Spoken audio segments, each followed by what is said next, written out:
That's a tough question to answer because there could be a lot of different reasons someone's ankle can twist. They can have either high arch or flat foot deformity. They can have a weakness in their leg and therefore they're not ready to really take on that strenuous activity. So the keys are, number one, if you have a flat foot deformity or high arch, you want to get yourself a good insert in order to help support that ankle so you don't put a lot of stress on there.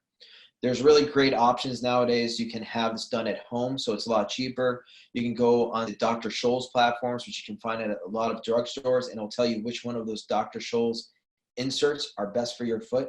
And that's probably the closest over-the-counter insert you can get for your specific shoe. You can wear high top shoes so that you have more support of the ankle. You can also do K-taping.